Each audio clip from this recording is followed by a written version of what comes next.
态体验了。关于比较常规的、比较详细的内容，大家可以去看一下他出的节目。今天呢是主办方给我们准备了4种他们设置好的场景，让我们来感受一下这个小鹏 P5 的智能化生活体验。就怎么理解这个事情啊？我觉得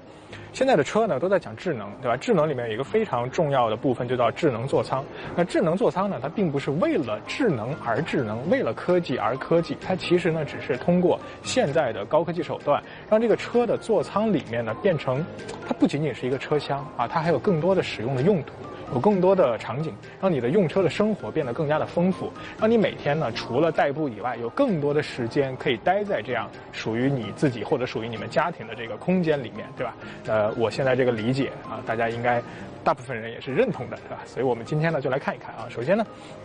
第一个啊，他们叫做这个 X Sleep。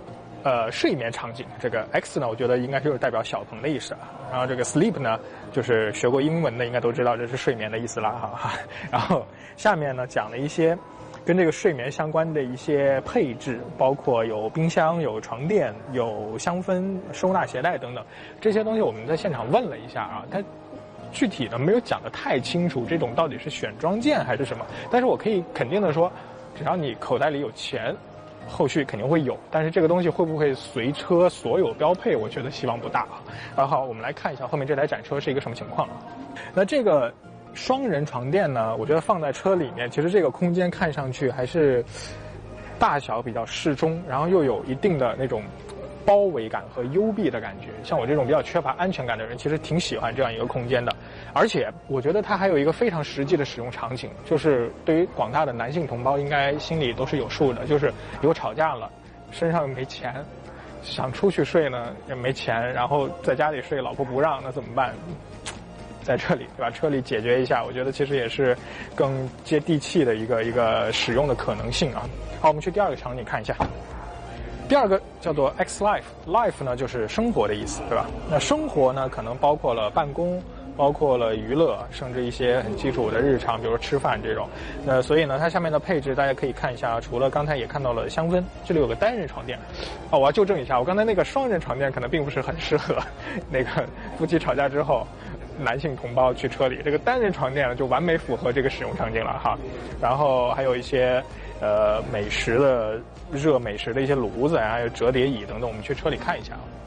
大家看一下，这边呢在右侧有一个单人的床垫，然后车上的多媒体系统，关于小鹏的这套多媒体系统大家应该也很熟悉啊，功能是非常非常齐全的，你可以有很多娱乐的功能，包括你想在这个车上办公的话，它的空间也完全可以满足并且刚才有提到了一些热食物的这样的器具啊，其实主办方也就厂家在宣讲的时候呢给我们介绍了一下可能会有这样的使用场景，就比如说家里的男主人在开车早上对吧，大家一家人出行，然后呢孩子和妈妈坐在后排，然后妈妈呢就从这个美食温热炉里面掏出了早餐啊，美味的早餐，然后大家一起享用。我觉得听上去确实是一个很温馨和美好的画面。但是呢，有一点要注意，就是开车一定要平稳。如果在这样的场景下，你开车不是很平稳，一脚急刹车，第三个叫做 X Play 啊 ，Play 呢就是娱乐的意思。这个娱乐就包括了，比如看电影啊、观影啊、球赛等等，这些主要就是通过一块这个幕布啊来实现所有的这个娱乐功能。它的这些配置呢，也都是为了这个场景服务。有冰箱对吧？你要配一些饮料，喝酒的呢配一点啤酒，配一点红酒啊等等。不喝酒的就配一点0度可乐啊。那这边还有双人的床垫，然后有定制的投影仪等等。我们来车里面看一下是个什么样的效果。这台车所有的玻璃都是用幕布遮住的啊，因为一个观影体验对于光的要求还是比较苛刻的啊，要尽可能的不要透光，密闭一点。打开之后啊，又是这张熟悉的双人床垫啊。这个床垫其实我觉得真的看上去挺有那么点味道的啊。然后里面呢，大家可以看一下这一个离的其实还蛮近的一个幕布啊，一个投影仪，显示的效果目前看着感觉也还行。那你想象一下躺在这里，然后看一些球赛和电影呢，我觉得也是蛮有情调的事情，特别根据你看电影的类型，我觉得反正大家都懂了啊。最后一个第4种场景，他们给它起的名字叫做 X Go 啊，就是户外。户外场景呢，其实大家也能想得到，就是开车去一个偏远的郊区然后呢进行一些露营啊等等这些户外的一个体验。它可以支持大疆无人机Mavic 2 Pro 的车机互联，这点就非常重要了。为什么呢？因为你辛辛苦苦开着车，带着家人，带着那么多的野营装备去外面游玩一趟，如果不拍一点看上去很不错的视频，发个朋友圈或者发个抖音、发个微博这种来装一下的话，那不是白出去了吗？所以这个功能非常的有用。然后下面呢还有一些电器的使用，其实主要就是基于这个反向充电嘛。大家可以看一下这个厂家给我们摆好的这个场景啊。那简单带大家浏览了一下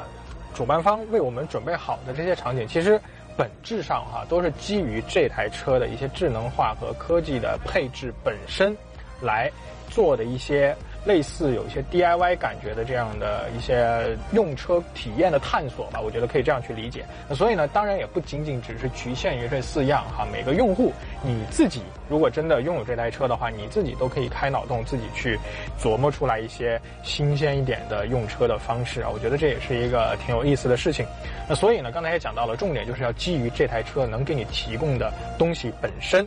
那小鹏 P5 呢，它的车载的这个车机的智能座舱系统是到了 3.0 的版本，它的智能驾驶的系统是到了 3.5 的版本，包括大家也都有关注的朋友应该知道它是搭载了一个量产的激光雷达，所以呢，关于这台车的一个比较深度的和详细的体验也是比较令我期待的，应该在不久的将来就可以有机会体验到了，应该试驾的活动也很快了。今天呢，就简单的带大家先看一下，然后大家也了解一下这台车的一些基础的东西就好了。OK， 下期节目再见吧，拜拜。